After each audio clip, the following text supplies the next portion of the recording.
আমরা আজকে সেশন 3 নিয়ে আলোচনা করব। আমরা আহ, প্রথম এবং দ্বিতীয় যে সেশন সেটাতে আমরা সেল রিপোর্ট পর্যন্ত দেখিয়েছিলাম। আজকে আমরা প্যাথোলজি সেটা প্যাথোলজি দেখাবো। প্যাথোলজি অপশনে আমাদের যে কার্যক্রমগুলো আছে সেগুলো নিয়ে আলোচনা করব। তো দেখেন, প্যাথোলজি অপশনে যখন একটা টেস্ট রিপোর্ট আমরা করব, পেশেন্ট যখন আসবে তখন প্যাথোলজিতে পেশেন্টটা যাওয়ার পরে সে স্যাম্পলটা কালেক্ট করবে। স্যাম্পলটা কালেক্ট হয়ে গেলে এখানে কালেক্ট অপশনে ক্লিক দিয়ে স্যাম্পলটা কালেক্ট করলো।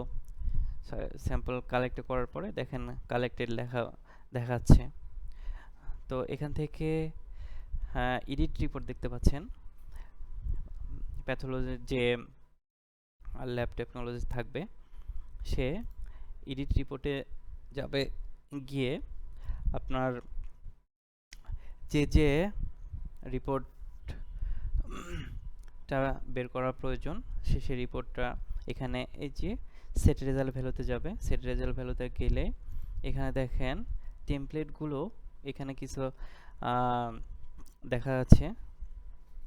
এই টেমপ্লেটগুলো ডিফল্ট এখানে কিছু দেয়া আছে, আর আপনাদের পরবর্তীতে সেশনে আসবে সেই সেশনে আমরা কিভাবে টেমপ্লেট করতে হয় সেই টেমপ্লেট অ্যাডের ইগুলো দেখাবো। তো এখানে আপনি যে টেমপ্লেটটা চাচ্ছেন সেই টেমপ্লেটটা এখানে চুজ করে সিলেক্ট করলে সেই রিপোর্ট টেমপ্লেটটা এখানে চলে আসবে। রিপোর্ট টেমপ্লেটটা যখন চলে আসবে তখন এখানে অটোমেটিক আপনি চাইলে সিগনেচার করে দিতে পারেন। তো সিগনেচার ট্রান্সপারেন্ট করে দিলে তো সিগনেচারটা ট্রান্সফার হয়ে যাবে, তখন সিগনেচারটা এখানে দেখা যাবে না। তো মেহেদি হাসান ওইটা ইলেকট্রিক সিগনেচারের ক্ষেত্রে, আর মেহেদি হাসান দেখেন, মেহেদি হাসান নামের একজন ল্যাব টেকনোলজিস্টের নাম এখানে অ্যাড করে দেওয়া আছে, যার জন্য এখানে দেখাচ্ছে মেহেদি হাসান নামের সে টেকনোলজিস্ট। তার যদি সিগনেচার ডিটেলস এখানে অ্যাড করে দেওয়া থাকে স্টাফে আমি এর আগে সেশনে দেখিয়েছি, তো এখানে চলে আসবে। তো যখন আমি সেভ দেওয়ার পরে দেখেন এটা সেভ হয়ে গেছে, ওইটা অটোমেটিক বসে গেছে। আমি আবার যখন যাব, আপনি রিসিপশনের থেকে দেখতে পারবেন, প্যাথোলজি থেকে দেখতে পারবেন। এখানে যখন আমি আবার যাব প্যাথোলজিতে, দেখেন যেটা আমি করেছি সেটা এডিট রিপোর্ট যেটা করেছি সেটা আমি যখন প্রিন্ট দিতে যাব এখানে প্রিন্ট অপশনে চলে আসছে। দেখেন এখানে আমি ইউরিনারি যে টেস্টের রিপোর্টটা আমি করেছি সেই রিপোর্টটা এরকম একটা টেমপ্লেটের মতো করে চলে আসবে। যে আপনি টেমপ্লেট যেভাবে তৈরি করবেন সেই টেমপ্লেটটা এখানে দেখেন রিপোর্ট আকারে চলে আসবে। তো আমরা যেটা করেছি সেটা দেখি সেই রিপোর্ট টেমপ্লেটটা চলে আসছে কিনা। এখানে যে টেমপ্লেটটা থাকবে সেই টেমপ্লেটটা ওএস এখানে চলে আসবে। তো প্যাথোলজির যখন আপনি চাচ্ছেন যে ডেলিভারি করে কালেক্ট করছেন, এখন আপনার রিপোর্টটা ডেলিভারি দিতে, তো রিপোর্টটা যখন এখান থেকে ডেলিভারি করে দিলেন বা রিসিপশনিস্ট যখন ডেলিভারি করে দিল, ডেলিভারি ক্লিক দিলেই এখানে ডেলিভারিড হয়ে যাবে। তো এই ছিল প্যাথোলজির অপশনের কাজগুলো। এখানে দেখেন রেডিওলজিতে তেমন কোনো কাজ নেই। রেডিওলজিতে যদি আপনি কোনো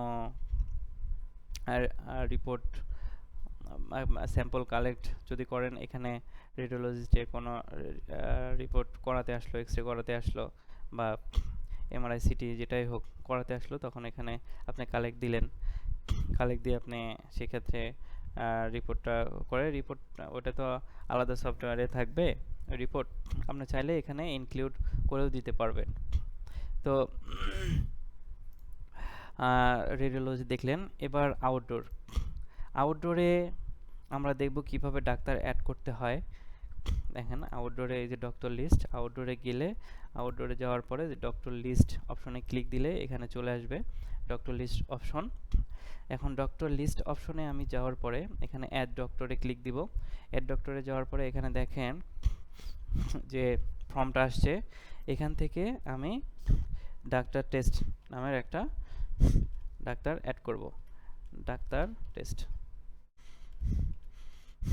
সেম আমরা যে আগে স্টাফ অ্যাড করেছি সেম ডাক্তার অ্যাড এরকমই হবে। ডাক্তার টেস্ট যেহেতু টেস্ট ডাক্তার, যেহেতু আমরা এখান থেকে ডাক্তার টেস্ট নামের একটা আইডি নিলাম, তো তার মায়ের নাম এক্স দিলাম, মোবাইল নাম্বার 017, বাবার নাম মায়ের নাম XY যেটাই হোক দিলাম, তার বয়স দিলাম, এখানে মেল ফিমেল দিয়ে দিলাম, মেল ডাক্তার দিয়ে দিলাম। এবারে নেক্সট অপশনে ক্লিক দিব। নেক্সট অপশনে ক্লিক দেওয়ার পরে এখানে দেখেন ডেজিগনেশন চলে আসবে। ডেজিগনেশন আমরা সব সময় যেহেতু ফর্ম ফিল আপ করছি, এটা এখানে শুধুমাত্র ডাক্তারের নামটা শো করবে। আমি আবার বলি, এখানে শুধুমাত্র ডাক্তার নাম শো করবে, টেস্ট ডাক্তার। এখানে দিয়ে দিবেন কি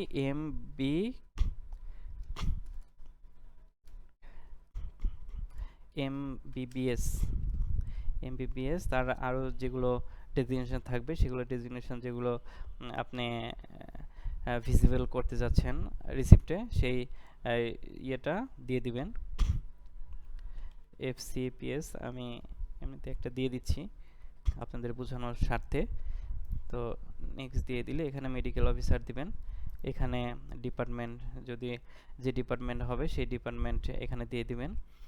আমি সেটআপ অপশনে দেখাবো ডিপার্টমেন্ট অ্যাডের ইয়েটা।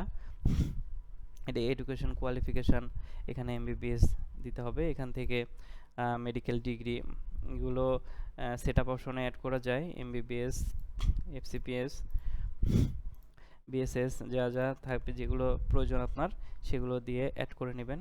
এখানে স্পেশালিস্ট যেটা থাকবে মেডিসিন, সে মেডিসিন স্পেশালিস্ট, তার প্রেসক্রিপশন ফ্রি, এখানে ক্লিক দিলে কিন্তু প্রেসক্রিপশন ফির অপশন আসবে, তাছাড়া কিন্তু ওই অপশনটা আসবে না।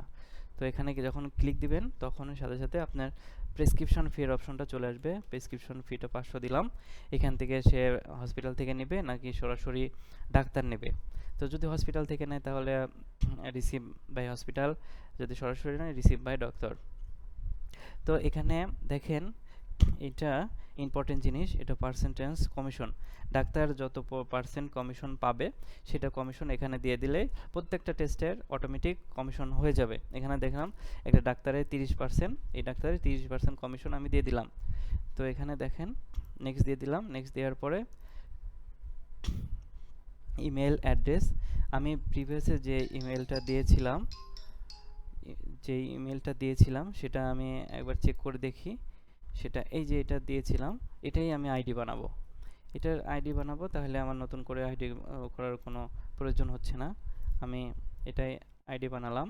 আইডি বানানোর পরে এখানে আমি ডিফল্ট পাসওয়ার্ড দিয়ে দিচ্ছি, একটা পাসওয়ার্ড এখানে দিয়ে দিচ্ছি। তো পাসওয়ার্ড দিয়ে দিলে এখানে ফিনিশ অপশনে ক্লিক দেওয়ার সাথে সাথে আপনার ডাক্তারের আইডিটা ক্রিয়েট হয়ে যাবে।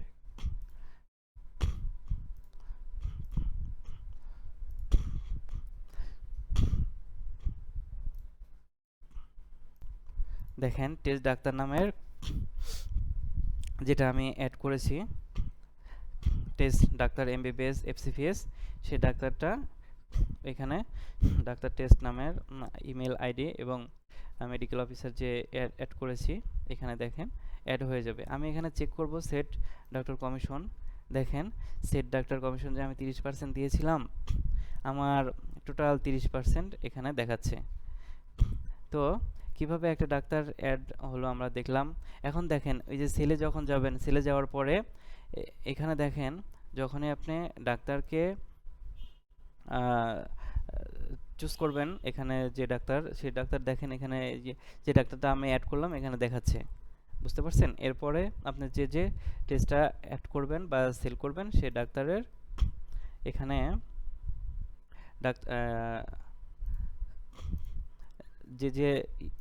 যে ডাক্তার